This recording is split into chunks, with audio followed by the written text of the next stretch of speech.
All right. Let's do it. You ready? You guys should try that one though. I'm ready. I'm It's so lost. it's so silly when you mess up. I need to read it before. One smart fella thought he was smart. No, one smart fella, he felt smart.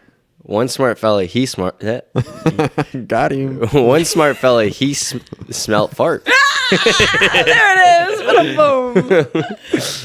All right, let's These slate smart in. fellas, they all felt smart. They all felt smart. They all smelt fart. Let's slate it. We all smell farts. All right, let's do it. All right, you ready? 3, 2, 1. All right, guys, welcome back to another episode of Let's Slate In, and it's another Feature Friday coming at you hot. I'm Dylan Ross alongside John McTavish. and we're Easygoing Studios. Let's introduce the guest of the week this week. It's our big sister. She's our biggest supporter. She's been there through the laughs, the cries, through it all. It's Big Sid. It's Sydney Hampton. Thank you very much for coming. Straight Thank out you. of Franklin. Straight out of Franklin. It's like, no, it doesn't have the swag it really should, but Straight out Yeah. of Franklin. I was going to say New York, but I forgot you were born here, so. Yeah. I was here. Yeah. I was born That here. was a deep breath that you... I was here. Yeah. Straight out of New York sounds so much better. It does. We can do it again. Straight out of New York. Yeah. Welcome, Sydney Straight out of Hampton. Live from New York. Live from It's New York. Sydney Hampton. Straight out of the Total lie. Hamptons. Straight out of the Hamptons. All right, let's get into it. What's your origin story? How'd you get to where you are right now? A little bit about Your yourself. backstory. Your backstory. What's my backstory? Well, I was born here. This is true. And I can tell you that from a very young age, I was involved in the video world. I was always like, my Nana wanted me to be an actress so bad. So she would always make videos of me. There's a video, we should find it and it should resurface. I should show you guys one day, of me going around to all my cousins and my sister, interviewing them, saying, what do you love about Valentine's Day? And they're like, there's a lot of love in the air. And I'm like, yeah. So Cupid. no, literally. And then there was a like PBS show or something called I Shine Connect, and it encouraged like young kids to like go out and be themselves. I had 2 segments on that show. I had Cooking with Sydney, and I would cook and talk about different things. The one I think that's still on YouTube is I'm making cookies. Y'all, they're literally fresh out of the grocery store, like the sugar cookies with icing already on top, and I pull them out of the oven. And I'm like, wow. today we're talking about clicks. Clicks are so bad.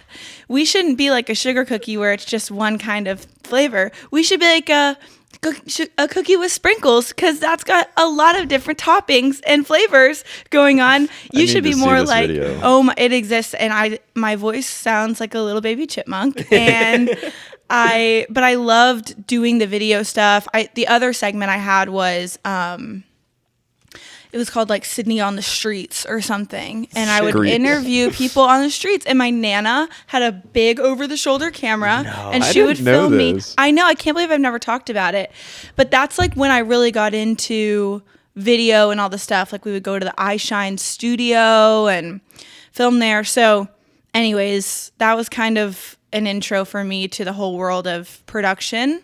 And, I carried it on through high school. I was a cheerleader and quit cheerleading. I cheered since I was like 7. And my sophomore year, quit cheerleading and joined the film and TV program in my high school. And what I just had, I was just like so lucky to have the best group of kids who wanted to create stuff. So our senior year, we created an 8-episode web series about superheroes and supervillains that were like taking over the school, and then we finished it with an hour-long feature-length film that premiered at the Franklin Theater. The news came, like we had a red carpet. It was a whole thing. So That's cool. that was really fun. We won some student Emmys and stuff from that, which is, I think, the only reason I got into college at all, because I can tell you for a fact my grades weren't cutting it. There's absolutely no way that I would have been accepted to literally any school with the grades that I had at the time. But that is truly because I gave everything I had to creating this. Like, I was skipping class. I was doing all the things, creating this web series. So did that. Also was like interning here for a production company called Evolve. Great So guys. like my senior year, Joel and Jesse Edwards. I don't think Jesse is involved anymore, but they had moved here from Chicago. I was their first employee, and they were like, what have you done with production? I'm like, it's Captain Franklin, this web series. And they were like, we love your passion, whatever. So worked with them for about 2 years before I went to college. Went to film school at SCAD, Savannah College of Art and Design. Absolutely loved it. Had an amazing experience. Were you there all 4 years? Or was it? No. I did 2.5 years ish. They were on the quarter system, so there weren't full semesters at SCAD. Okay. Yeah, so I was there for 2 years and a quarter. Okay. So I've got 2 college film people on this podcast today. Yeah. Look at that. Last one, it was Grayson didn't go to college. So Yeah, I was going to say you got 2 film kids and 2 dropouts. So yeah, I studied there. I was interning over the summers in Orlando. I mean, really, I guess to summarize, like, the origin story, started doing little videos, did it through high school, was interning for people I thought were absolutely amazing and gave me experience beyond my age, at that point, and also gave me an ego at 18, where I was like, I'm so good. No. I'm so good at what I'm doing, but they believed in me so like aggressively, and I was being given responsibility that was beyond what I'd ever done or was really even aware that I was capable of at the time. But I think I just kind of had that attitude of I can do it, and because they needed the help, Joel and Jesse at Evolve, they were giving me all these tools without even really realizing it, because they just needed someone to do it, and I was so excited to do it. So did a few internships throughout and after college.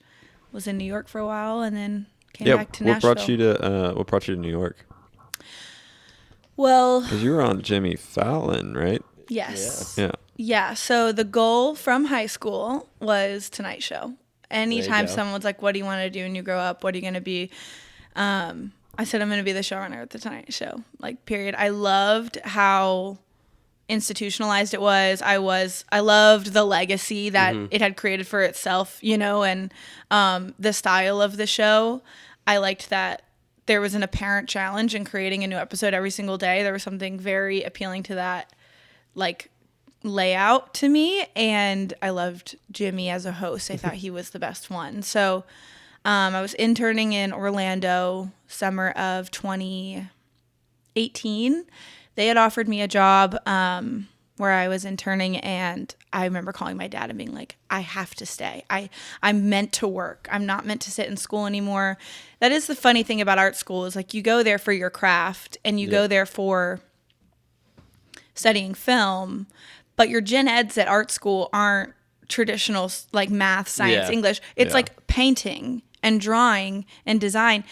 So one of our classes was called 3D design. I mean, it's literally arts and crafts class. So I'm terrible at it. Terrible. This is like basic gen ed class in art school. I'm getting D's. I'm so bad at it. We would have to put our projects up and critique in front of the class, and every single time everyone's like, I feel everyone just had so many notes on my projects, because I am not an artist. I'm the most type A, logistical minded, film kid. And it took me, it's taken me far, and I've been able to optimize that skill set for myself. But art school definitely was humbling, because there were things I just simply wasn't born to do. I'm not meant to be an artist in that way.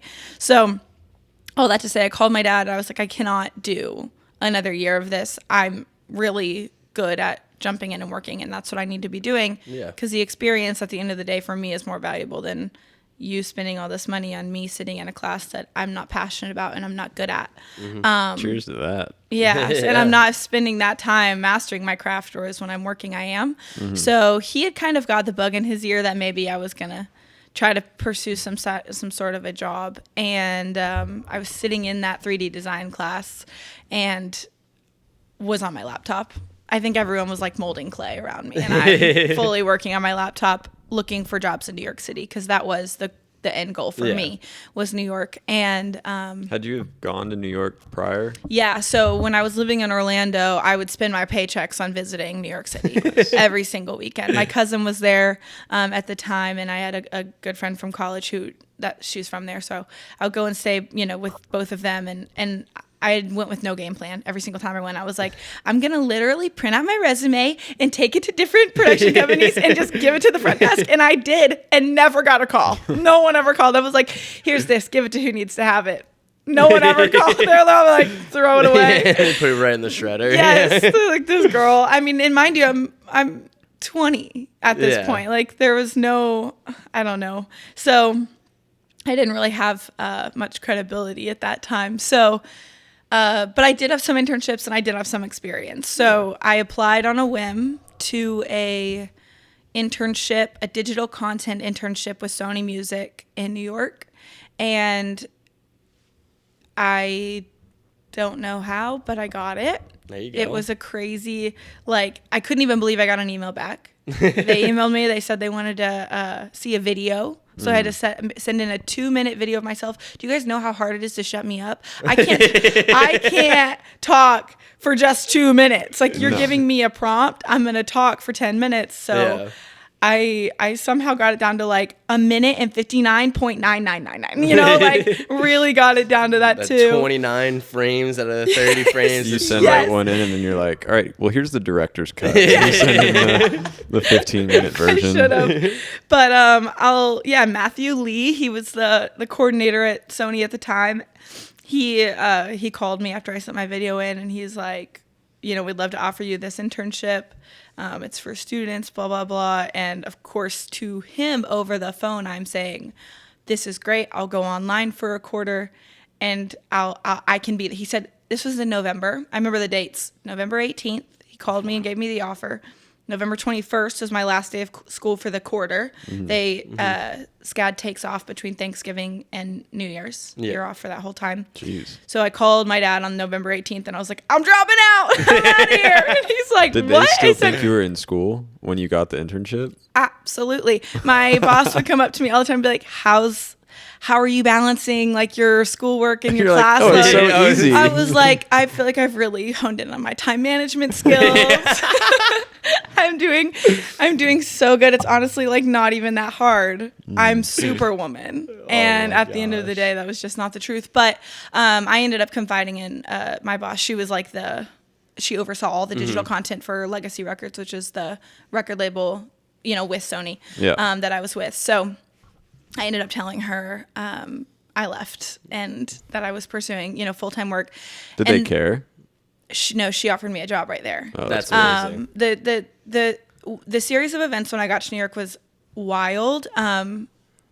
And to really quickly jump back to when I called my dad and said I was leaving, it was, you know, imagine being a father and getting this call. I'm dropping out and I'm moving to New York City. And he's like, when? I'm like, next month. Immediately, actually. Wow. He's like, okay. So he said, well, you know, you have our full support and here's the deal. Because I had no money. I mean, I worked at the concession stands at the local theater in Savannah.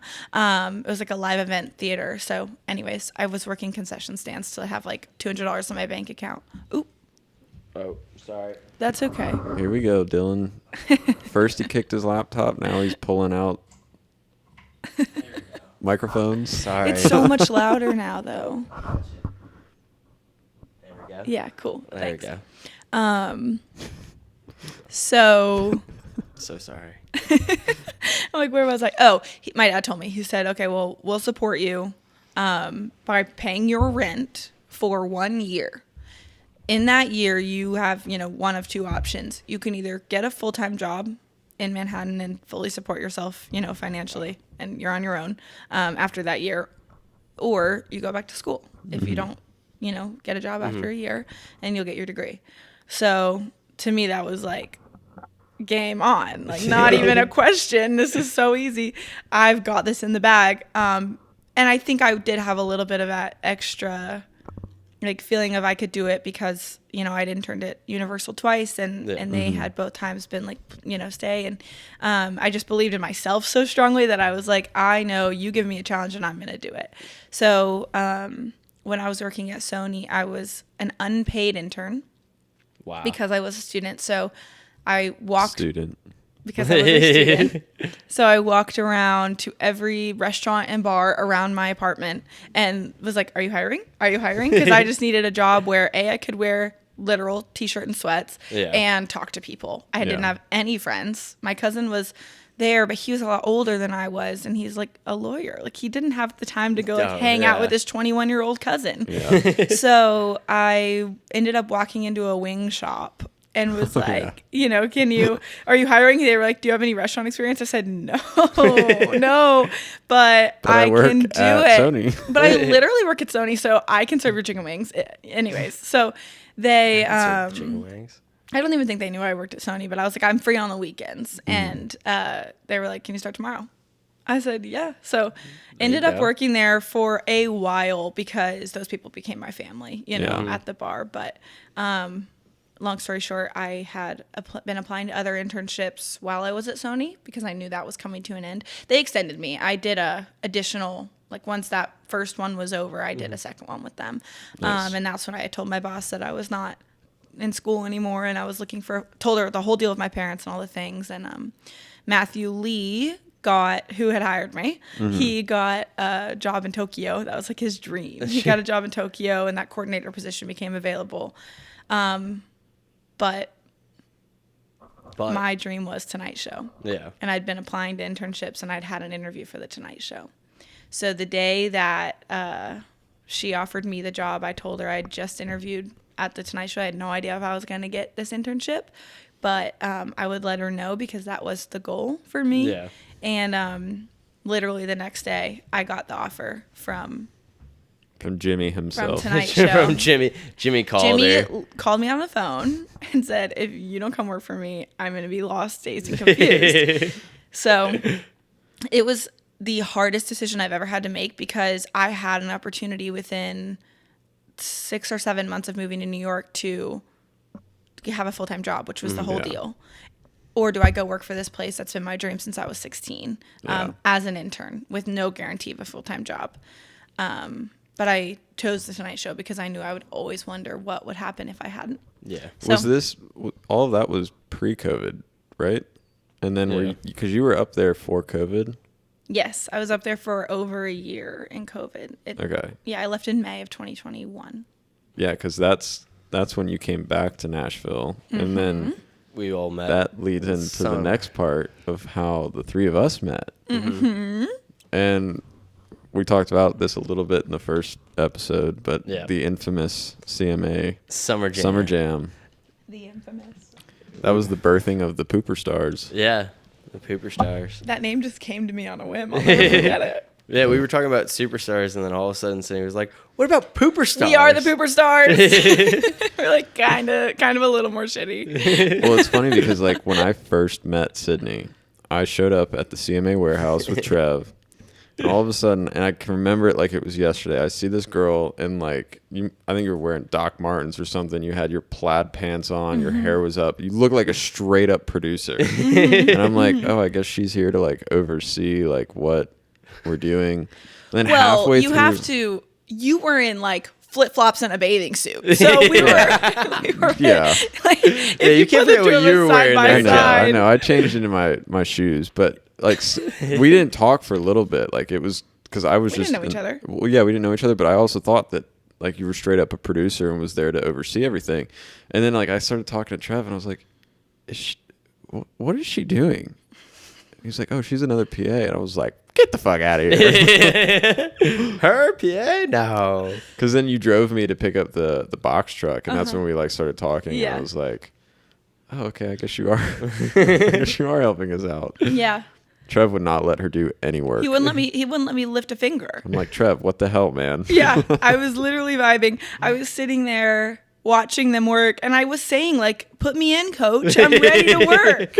And he wouldn't let me, which is hilarious because it only further fed into this narrative that he created in his mind, because I'm just sitting there twiddling my thumbs like cracking jokes, like we're just there for I'm just there for a good time. There just like no, he was. in the 90-degree weather in July. They're forking things around, getting chairs from up top, but yeah, that was the first time that we met. And then fast forward a few days to later when I came in, because you remember him coming in. I have so clearly zero memory of it. So clearly, zero memory.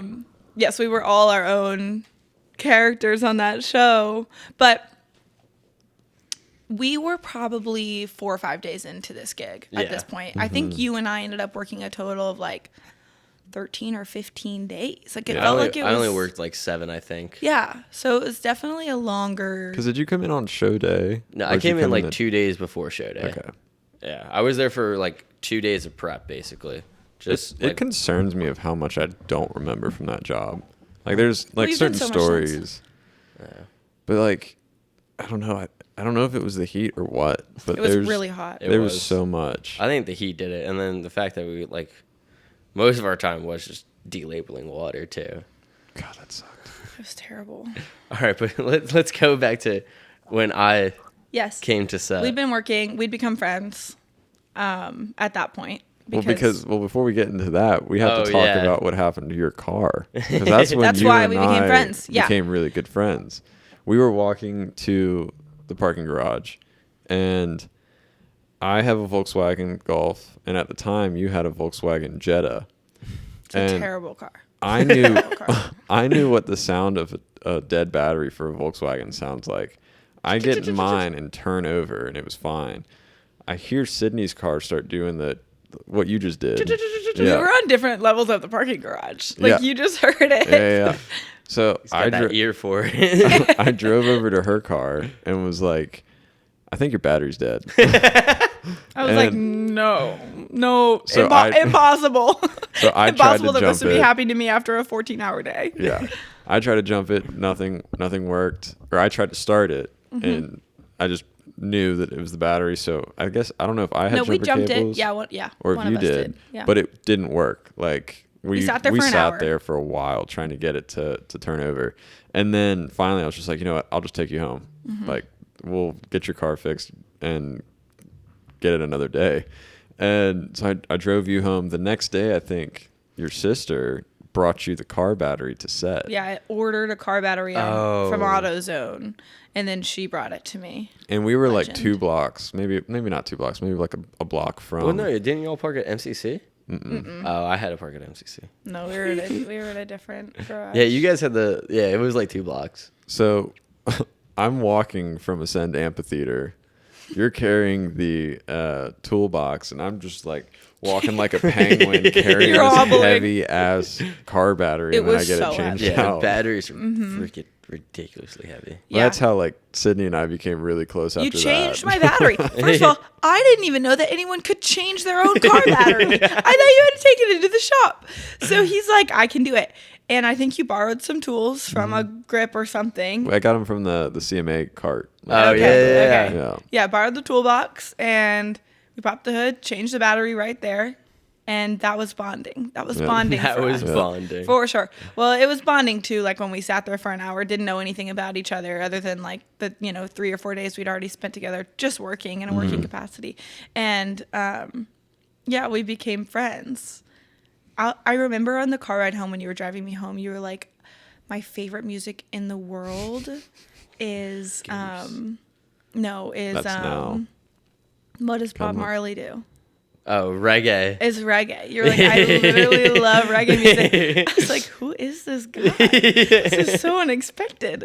Walking So, the set in flip flops. Yeah, Yeah. that should have been one I obvious don't think flag I'd that this ever guy's met anybody favorite. in my whole life who was like, reggae is my favorite music. I didn't even know reggae, people were still making reggae. I didn't know. So Reggae just died out. Reggae died out. with reggae Bob died Marley. when Bob Marley died. I thought it was over. Some people probably believe that. Oh, yeah. Some people are probably like, "Oh, the real reggae is dead." Yeah, probably. But John knows better. John knows. And better. John reintroduced that to me. So, anyways, we just became friends from that. And we were, I think we were also confidants when things would go awry on set. Yeah. Because I was so on site, fresh. wherever, whatever it was. You were fresh to PAing, and I like to that capacity, Yeah. because I had done the stuff Yes. with my dad, but I had never done anything like that. So big I like mean, it that, was still yeah. easy, but it was just like, we had to deal with a lot of bullshit. Like we had to Yeah. deal with Yeah. a lot of beyond tasks that were so silly Well, that was also and miss. still during the COVID time. Yeah, So, like, where we at had to wear- Crafty, we were wearing Oh the my Yeah, you remember the gosh. face gloves and mask, the face Yes, yes. Oh You had my to gosh. pass everything out with the Goggles, gloves. Yeah. Full face mask, gloves. Oh my gosh, that We're was crazy. sitting up there in the 95-degree heat. Looks like we just got out of a sauna because Literally, we're like our sweating so face is much. sweating. Every so time you much. change your gloves, they would stick, and then like ounces of sweat would come out. It was so gross.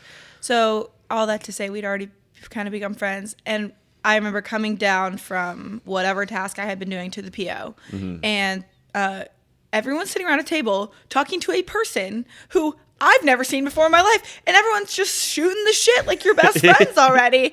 And it's this guy who you say I didn't look like a PA. You're in jeans and a maroon polo. Who was this guy? But you, I mean, like it was obvious, like you were our age and all the things. So I don't know. Everyone's just He was chatting with younger you. than us. Yeah, but I I wasn't think. 21 at the time. Oh yeah. Crazy. Yes. So I sat down, and I think I didn't even ask who you were. We just started chatting away. Yeah. I had to work on. I was working NSC. I was interning with them, so I was working on some of that stuff. And then we were Right. talking. I do remember that. Yeah. And then I found out you were another PA, and I was like, oh, okay, this is cool. And then John came down from something, and he was in a tank top and his board shorts. Yep. And But I think you guys had already met at that point. Because did I show you? you showed me around. Yeah, Yeah, you showed you- me around. Yeah, I you don't guys had remember it. definitely already Yeah. met, because at this point, like when I met you, everyone already knew who you were. Like John came down and was like, "Hey man," I'm like, "John, you're my one friend." You already know, but I don't. But what ended up happening is like the three of us were put on those late shifts Yeah. for the rest of the gig.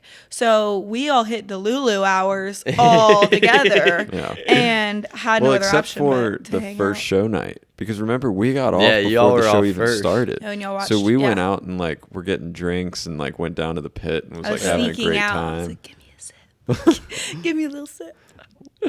Yeah. And then we watched Carrie Underwood perform, and then the next That was day we fun, yeah. watched Luke, and that's when your sister came Yes. too. And then Yeah. us three got into like the pit Yes, section. yes. Because I'm trying to remember, like it shocks me that I don't remember any interactions really with you except for show day when you wore a white polo shirt. Because if you guys all go to CMA Summer Jam on Hulu During you can, Carrie Underwood's set too. during That's Carrie so Underwood funny. set, when there's the drone shot and you look in the bottom left-hand corner of the stage, you'll see all black and then one white shirt. This is yours truly right here. How you doing?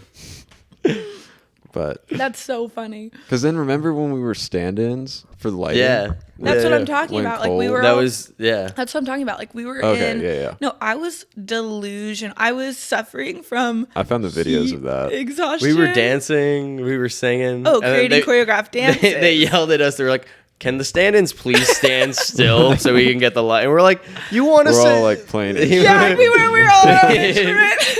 It's like, what do you want us to do? We're standing. Shouldn't we act like we're going to be playing? Or Yeah. Like, we're literally playing the role. Never once has any musician gotten up here and just stood still. Yeah.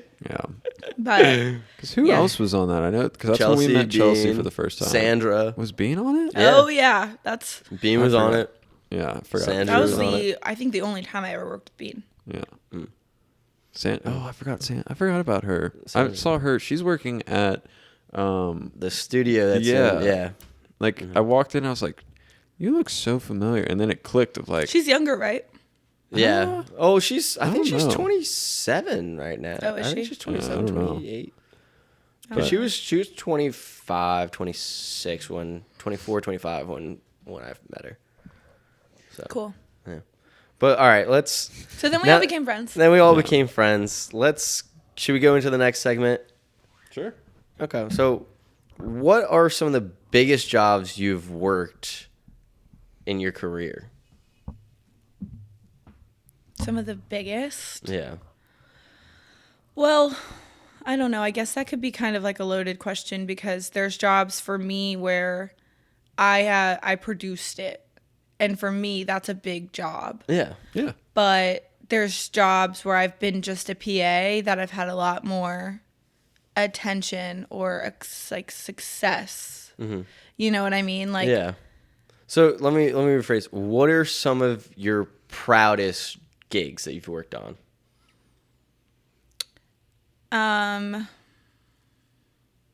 Yo, I've done a lot of gigs. You I've know? done a lot Yeah. of gigs since I was, 15, I mean, I would 16. say off the top of my head, like all the stuff with Streamline, With Streamline, no, Yeah. absolutely. And that, because that was cool for me to like work on that and see you thriving. yeah. After really only working with you as a PA. yeah. But getting to see you like in your zone, Yeah. because we kind of got into it, but like when you were in New York, you weren't doing PA stuff as much. Like coming back to Nashville and doing Summer Jam was kind of your first PA job back. And then after that, I don't think you ever PA'd again after that, to be honest. Like, at least I don't remember. There was a couple, because I remember, because that's when the jokes started coming in of like, if I can't find Sydney, I'm going to Crafty, and I can probably find her there. Because queen. that job, I was actually just about to ask you if you remember this. Do you remember working the New Year's Eve pre-tape where we had to sweep up all the confetti? Oh my gosh, and yes. carry all the furniture up? Yes, I found pictures of little Mateo sweeping in the broom. Because they didn't have any brooms. They only had the bar brooms. But like I remember working that and being like, I am never working a pre-tape again. This is bullshit. Like, how are you about to have confetti and not have A broom. It was crazy. When was that when I became snack queen? Well, no, because Snack Queen started at Summer Jam Oh, because yeah. you go puffed the sauces I did. to set. I did. No, Were you there? I don't know. They were lacking sauce for every meal. Oh, I do remember this. There yes. was never once a Yes. sauce Yes. option. So I just go puffed bottles of sauces. Like hot honey sauce, mustard, Yes, honey I mustard, remember that. ranch, Ketchup. ketchup, barbecue sauce. Yeah. Anyways. But then after that was when you, because I vaguely remember you being like, I'm done peeing. I'm going full time to Streamline. There was a little period of time where I worked for a political media agency. That's right. Yeah. I did Full-time. forget Yeah. about that. Yeah, that was really, really slow in freelance. And I'd been doing a lot of freelance work with them specifically. Felt like I was kind of spending my time there anyways. They had offered me a job, asked me to come on full time many times at that point. And I said no. But they kind of caught me in a weak moment, I think, when freelance was super slow. So I had joined that media agency full time in February of 2022, and I absolutely hated it. I knew I would hate it, and I hated it because when you're not passionate about the content you're creating, Yeah. how do you enjoy going to work every day? For us, like, if you're not passionate about the project you're on or what you're doing, You're not It's- going you're to not going to be happy. Yeah, it's not Yeah. gonna be- And I'll always give something my all, and I gave it my all, and I put in, first one there, last one out kind of energy and work. And at the end of the day, like the content that we were pumping out every day between podcasts and shorts and all these videos, and I wasn't invested in the content. I didn't agree with a lot of the things I was hearing and surrounded with every day, and a lot of the people weren't the most respectable people either. So I ended up lasting 2 months there, and I left in. Was it really only 2 months? I left Yeah. for 2 months Of full time? Yeah, But you were there for and I freelanced. freelance stuff, yeah. Because Yeah. I was like, I felt like I was there because I worked a couple jobs. Yeah, you guys. I At feel like said you guys were there company. from like February to like April. Yeah. That's when I was full time with them. But I mean, Okay. my first gig in Nashville was with them. I landed in Nashville on May 9th, 2021, and May 10th I started PAing for them. Oh wow. I had booked the gig before I came back. Yeah. So yeah, my first day back in Nashville, I was PA, and I mean, I climbed the ranks quickly. It wasn't, they needed the help. They Yeah. liked having another female around because it was an extremely Male male-dominated workplace and office, and so.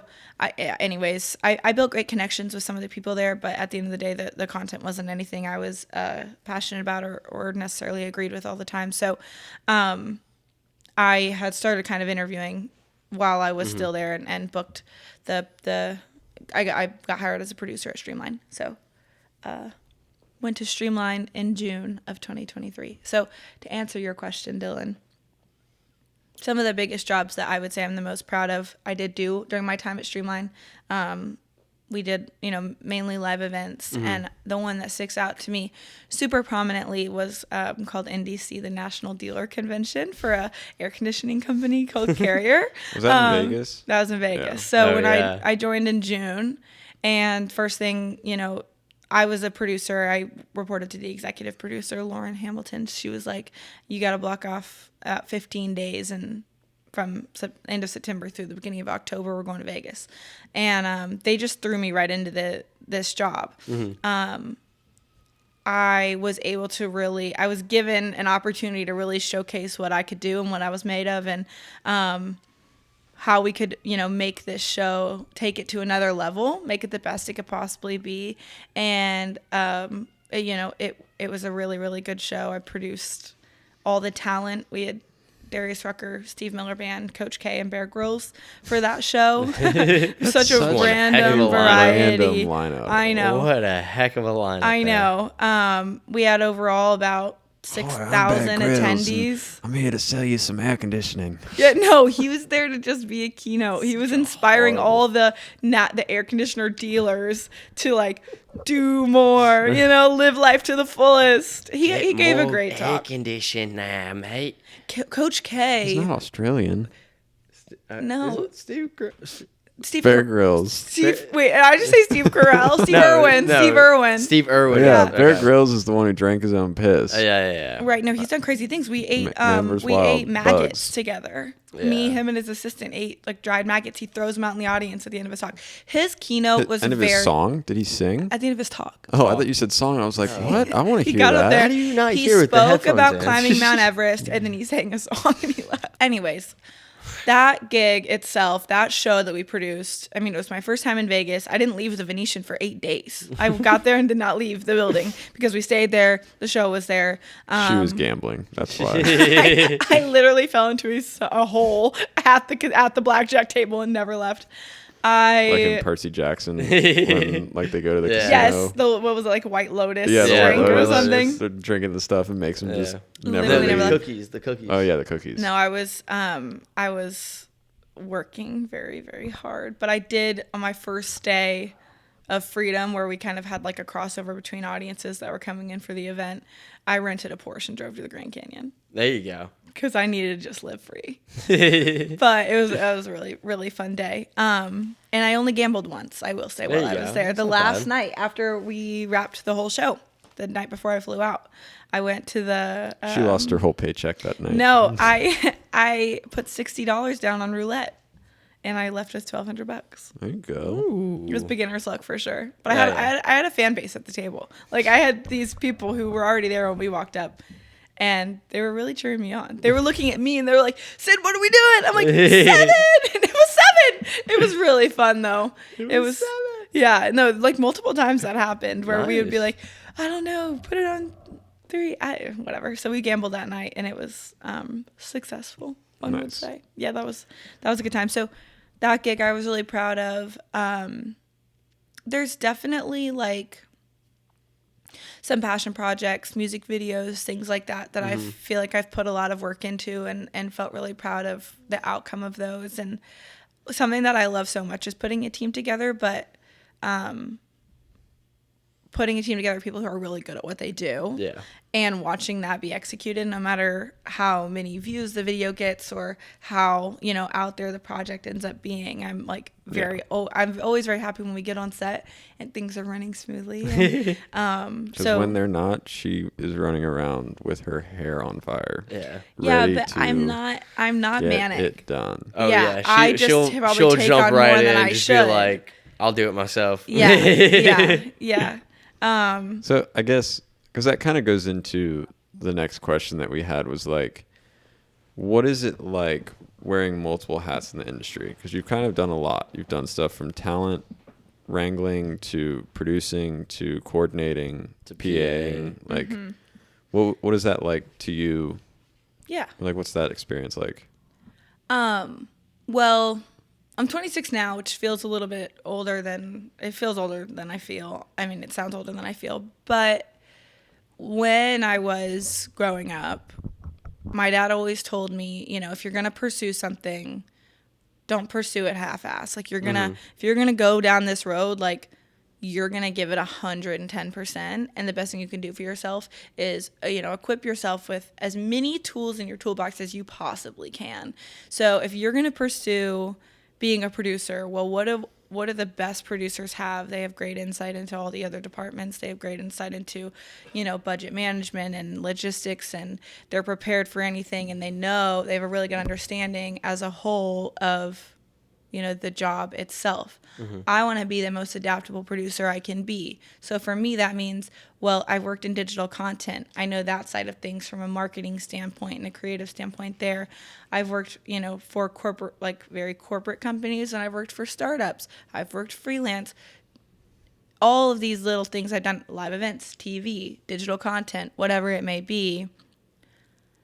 I feel like I'm trying to add as many tools in my toolbox as I possibly can, so that if one day an opportunity presents itself, I feel confident and saying I can jump in and do a good job. For sure. Because I know I'm always going to give it my best, but I want to feel like I've spent all these years putting my hand in this bucket, and building connections in this world, so that I'm not, setting myself up for success, so that the project itself is successful. For sure. Yeah, for sure. That's what you want. Yeah, so I like to have a good understanding of a little bit of all the different departments as much as I can. I guess, what would you recommend then? Let's say if there's someone listening to this who's trying to get into the industry. Yeah. As a first timer, specifically a PA, because we've talked multiple times about how there's different roads that you can go down between each department. So I guess, what would you say to someone listening right now about that? Like, what would you recommend? Create on your own whenever you can, I think, is very important to hone in on what you actually like. But also, yes, PA, any job of any capacity.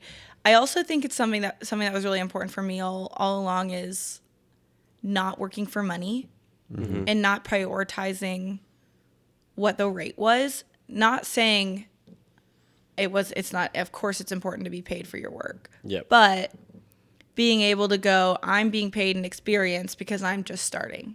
Yeah. And I know I'm going to give this my best, whether I'm paid $200 a day or $2,000 a day, right? Yeah. Like, I know that I'm doing this to add more tools to my toolbox. I think for anybody who's just starting out or wants to enter the industry, no matter how old you are, you have to have that humility to go, I'm going to be at the bottom of the barrel, because when I'm PAing, I get to see every single department. Yep. From the ground up. Like, I get to see and help every department. And I think, like, even for us, you're really interested in directorial, you're interested in camera, like that department, that's not me. You're really good at site ops, and that's you, and that's where you've like found your niche, So to be able to work alongside and in tandem with every single department is so important for you to be able to know, like, this is definitely my avenue and this is definitely not.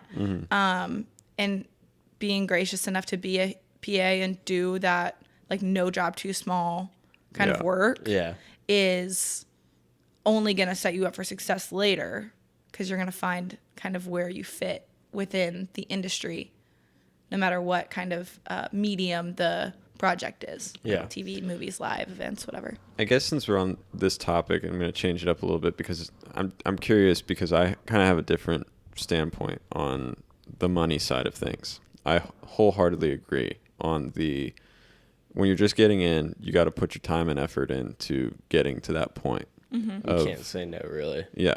You don't have the opportunity to. Yeah. You can't turn down work. Like, I get it if you turn it down because you're out of town, whatever.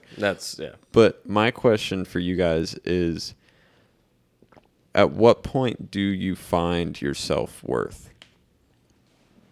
Because this was something that I grew up hearing from my parents, from my dad, and being more specific, because of all the photography and stuff that I was doing prior to moving out here, of like, I would undercharge the shit out of myself. I would do so much stuff for free where I should have been making $500 at 18, 19 years old. But I just never understood finding self-worth until doing it here and realizing of like, all right, some of these tasks that I'm being given on set, you have 3 green PAs.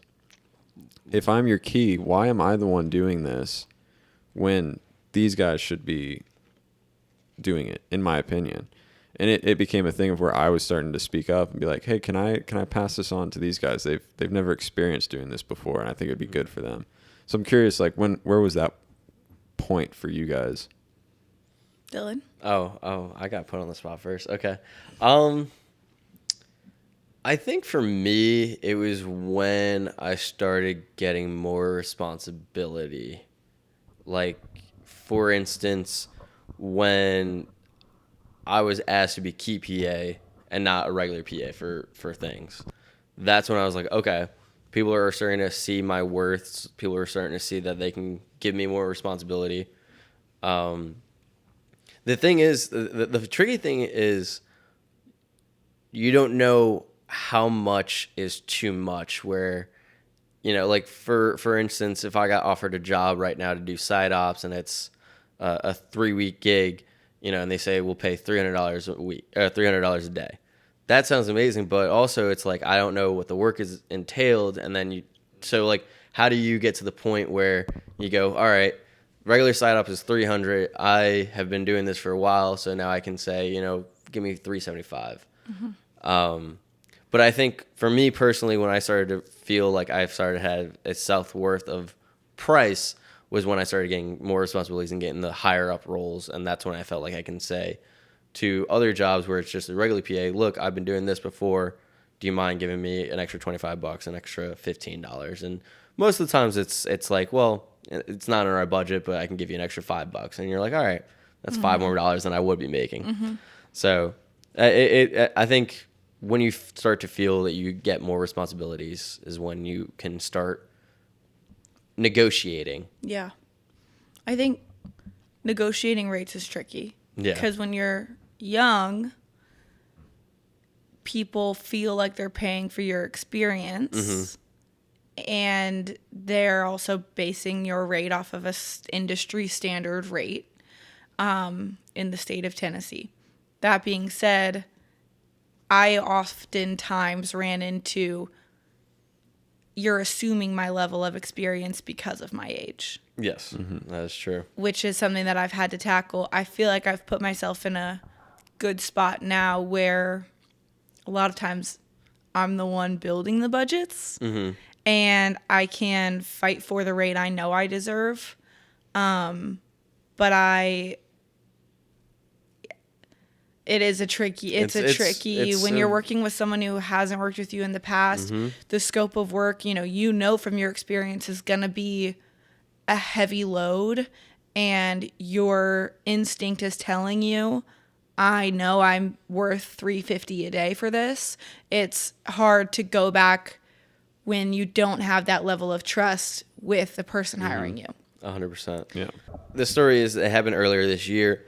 And someone asked me about it. It was like, oh, what have you done? Or first they asked me my age because we were talking about experience and all that. I was like, I'm only 23. Yeah. They're like, oh, so what have you done? And I was listing off my credentials, and she's like, well, that's nothing to be proud of. I was like, all right, hold on. First off, I have nothing to prove to you. There's nothing. You don't know me. There's nothing for me to prove to you. I know my credentials, and I know that what I've done in the past is a good job.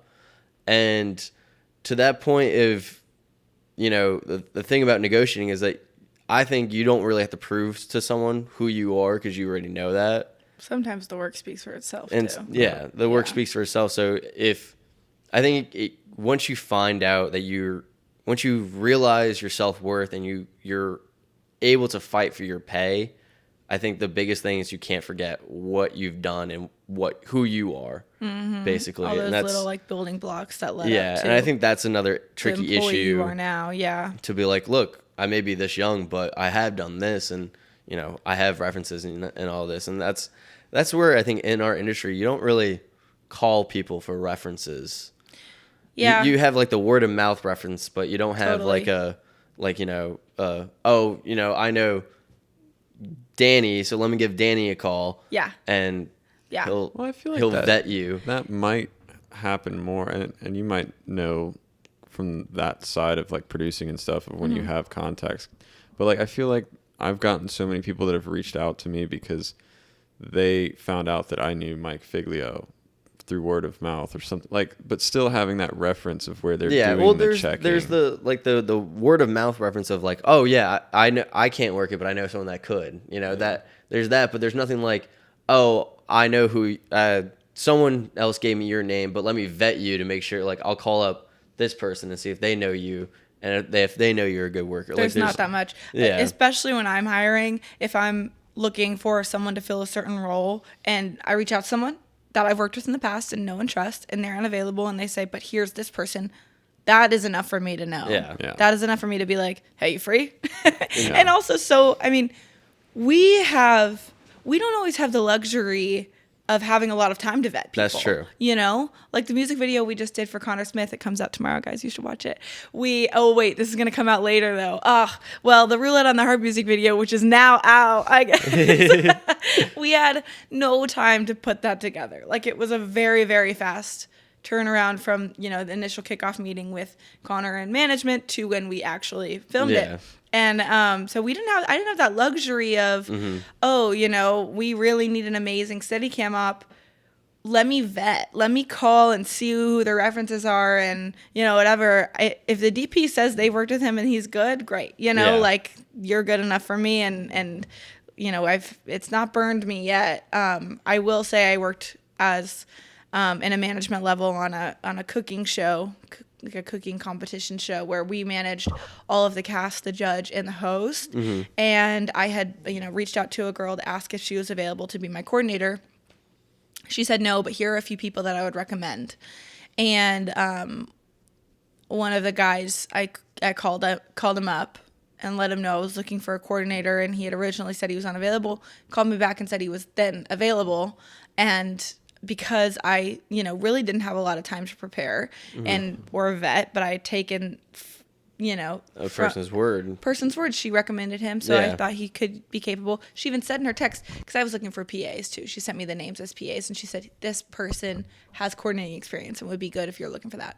So he said he was free. I said, okay, let's do it, guys. It was the worst experience of my life. It was terrible. Every day was more difficult than it needed to be because I hired an incompetent person and someone who was incapable of doing the job they, you know, were expected to do. So I can't say it's never burned me, because it has to definitely not, but most of the time that's not the case. Yeah. And here's what I will say, kind of to your point, is the work will speak for itself. Not just me, but everyone who worked with that coordinator on that gig will not be calling him ever again. You know what I mean? Like, he's definitely not going to be getting flooded with work after what he showed on that specific gig. And the fact that, you know, you're still getting calls, and from a miscellaneous group of people who have nothing but great things to say should be enough. I'm so curious to know who said to you, well, that means nothing. Anybody's done that. Like, anybody. It was some person that, like, we were on some shoot. It was like the travel shoot that I was on, and, you know, it was one of the people that was part of the management, and it was just, we were drinking a little bit, so I think, I don't know. I get, like, we all, you know, fuck around with each other and give each other a hard time, but there's a certain point where it's kind of just rude. Yeah. Because anybody who's worked with you in the past will say, like, for someone who is 23, you kick ass. Yeah. You're really, really good at what you do. And it shows, you know, like, you walk into a room of PAs and they look to you as their leader and someone who's, like, meant to give, you know, guidance clearly and expects everyone to operate at such a high level, you know, like you do. So I think that's so silly that anyone would have said that to you because of your age, but also we've all faced that every, you know, it happens. all the time we face that, where it's like, we are this many years old, but this is my 10th year working in the industry. And in those 10 years, I've done a lot, and my work speaks for itself. I told you on that roulette video, one of the moments that I was so happy about, but I would have never expected to happen, was the manager of, you know, the artist who had been not so sure of me in the planning process and had been pretty, just, he wasn't, you could tell he wasn't a fan of me. He didn't really understand why I was needed or what he was really paying for with me. he came up to me on that gig and he's like, you crush this. Yeah. And we simply this wouldn't have been pulled off without you. And I would love to do more with you, which for me, like him going out of his way to say that, I didn't need it. I knew we did a good job. I felt very happy with that. But at the end of the day, to know someone who had been, a little bit doubtful of me, I'm sure because of my age, and me saying, well, I've done this, this, and this, and him going, have you really, yeah, it's not. It feels good to know I did a good job. I did the best I could do. And now and maybe to answer your question, John, that is where my self-worth comes from in putting together like anything that I'm super proud of, for me at least, because that's kind of what my role is. And I can fight for pay, whatever, but I also know I sacrificed pay with that music video specifically for myself in order to afford a great team. And I am able to pay my rent. I'm able to pay my bills. I'm able to have fun in life with you guys and go do fun things. And that's really all I need, And so if I'm going to sacrifice a couple $100 for my rate or whatever to be able to put together something that I'm super proud of and can continue to put out there and fight for a little bit more next time, then so be it. But my self-worth is, or at least my, like, whatever, what'd you call it? Your self-worth. Self-worth. Yeah. Self-worth, yeah. It comes in making great connections, have my crew having a great experience on the project they're working on, everybody being happy and proud of what we made as a team, and feeling like, we pulled something off great that hopefully will lead to more things in the future, because I like to just create and I love that teamwork energy. So putting on a good show is so fulfilling for me. Yeah. So I guess let's move on to the last segment. And we're going to call this one Story time with Sid. No. It's that's Big Sid to you. Big Sid. Sorry. what did we call it? New Girl Stories. Yeah. Is it Casa Hall New Girl? Casa Hall New Girl is the reboot. So, all right. So I think we have to start off with that story first off. Yeah. To preference this. That's literally us. It's crazy. Last year, I think, was the year that we like really became like super A fam. close. Yeah. Like the years prior, we were hanging out every now and then, but it wasn't until this last year in 2023 where we were. I went through some stuff. When Grayson moved here was, I think, also when it really clicked. Yeah. Because we were still hanging out a lot earlier in the three year. of us. Yeah. Going to Mule Monday all the time and like going out and having fun and then when Grayson moved here. And working together. We were working together so much. We've skimmed on a summer jam and whatever. We worked before I went full time at that agency. Like we worked quite a few gigs together. Yeah. I think you guys did because I was still at school. Oh yeah, you were. But I was John still and I had, like, and you would come and whatever, yeah. Whenever I came down, we would hang out. But then it kind of turned into we were going out all the time and just having fun, like just going out and enjoying life. And it turned into where Sydney would literally just sleep on the chair every night. I can't believe you didn't pull that chair up for me to sit in for this.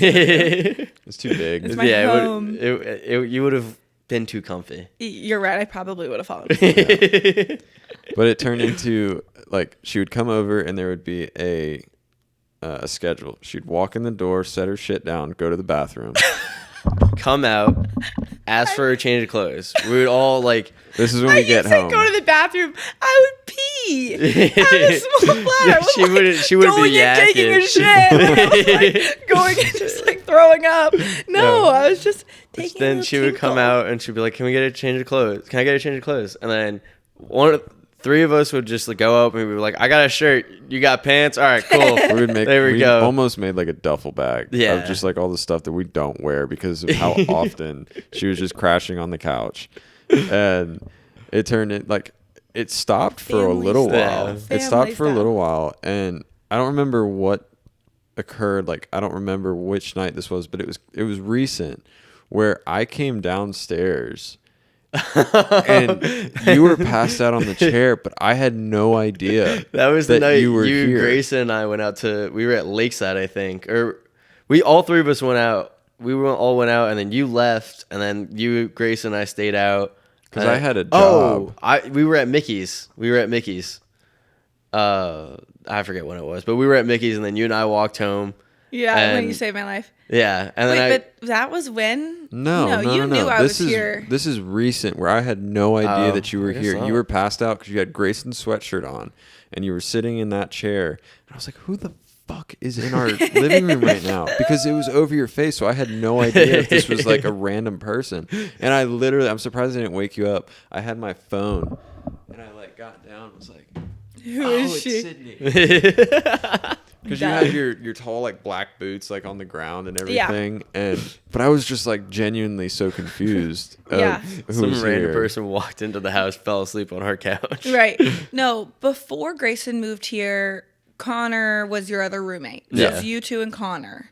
And that wasn't really like, It was a strange dynamic. Yeah. it was different. You and Connor were closer than any of us with Connor. Yeah. But I can tell you, like, we started building, I went through a breakup, summer of 2022, and you guys immediately were like, we're going to the baseball game, we're going to the Sounds game, come on, Oh, let's yeah, go. that's right. And you guys really stepped up. Like, you guys were very like, Yeah. you're gonna have a good time tonight, you're not gonna sit at home and cry, we're gonna go out and we're gonna have a great time. Who was with us? It was us three It and was- and Connor. Connor. And Was Connor Cindy there? brought Yeah. Cindy brought her purse and had to go dig it out out I a threw hole. it in the bush. Yeah, you threw it in the bush.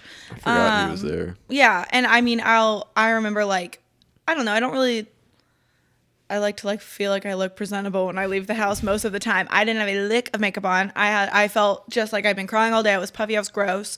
And you guys made me feel like so happy, so loved. Like, we just had such a great time.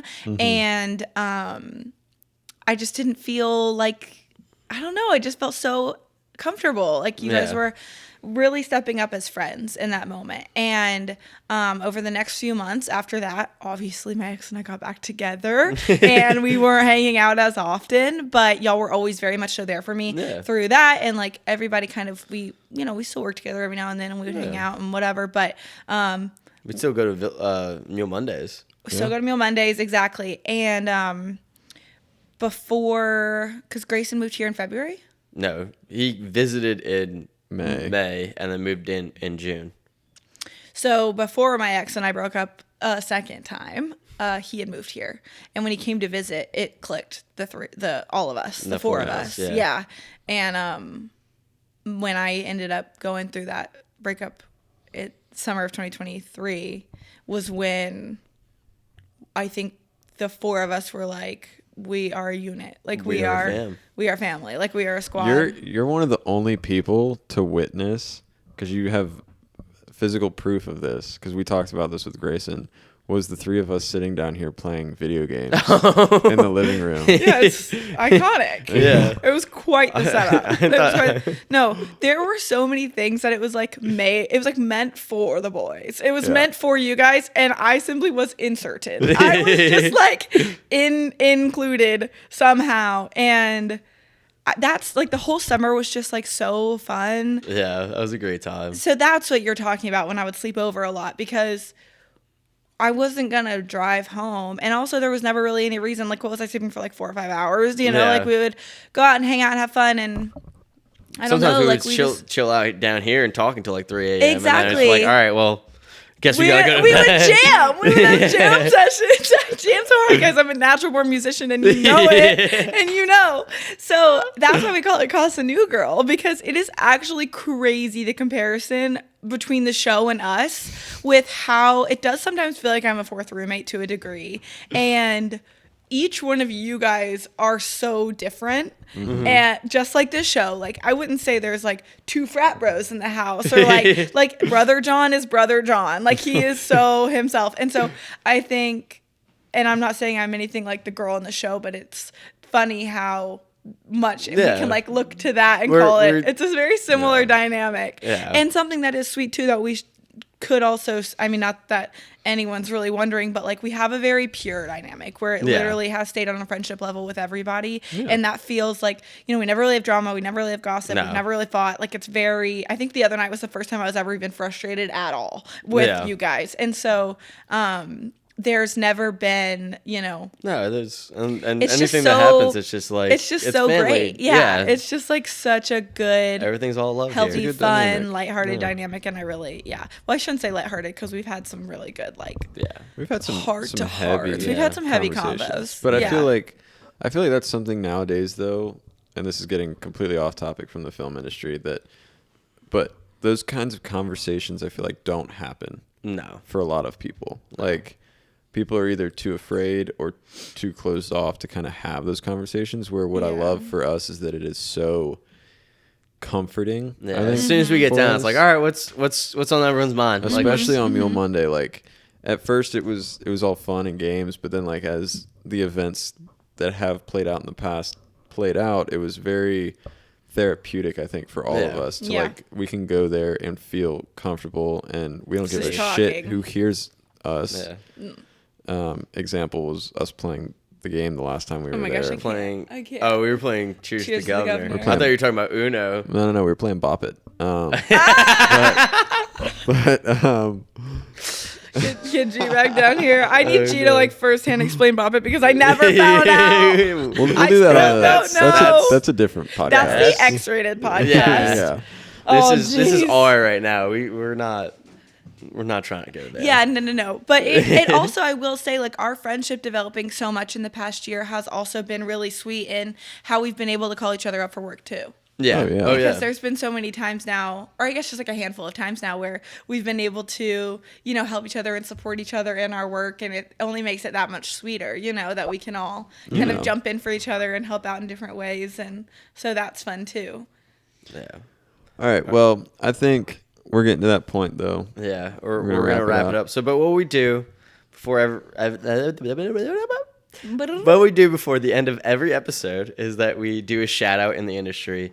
And today we have chosen Mr. Tony Lopez. Get out of here. Oh my gosh, we love Tony. We love Tony. I believe on everyone's first gig Tony was there for for Summer Jam when I worked CMA Awards that COVID year. Met Tony then. Yeah, he was on Summer Jam. Tony got I moved. first job. Yeah, That's yeah. what it was. He clicked with us so instantly. We should also let the audience know Tony has been in the industry forever. I mean, Yeah. I don't know his age, but he's older than us, significantly older than us. He's And- 50, I 52, It- 53. yeah. Somewhere around there. Have a little respect. I think he's I think late he would say it 40s. too. Yeah. It doesn't matter. He is a lot older than us, and he is so good at what he does, and everybody loves him Oh, so yeah. much. Greatest And guy. he's such a hard worker. Like he's someone that you are excited to work with because he's gonna inspire you to be the best you can be, and he's just so great. So, anyways, he kind of took us under his wing for sure. for sure. She really Yeah. did too. Oh, yeah. And he was hitting me up all the time when I moved here with gigs, Oh yeah. which is just like The first you ever didn't have music to do video I that. worked on was because of Tony. Yeah, he actually is the reason I got involved with Dan and Shay. He connected me with Morgan Burton, who is their tour manager, and that gig, one thing led to the next, and now I'm tight with those guys. Like he's opened a lot of doors for me for sure. That's awesome. But yeah, Tony, we love you. We love Love you, you, Tony. Tony. Hopefully, we're gonna get you on here, convince you. Oh, we will. All right. Well, thank you, folks, very much for spending your time with us. I'm Dylan Ross. I'm John McTavish. And I'm Sydney Hampton. Thank you again for us. This is Slate In. See you next time. And cut.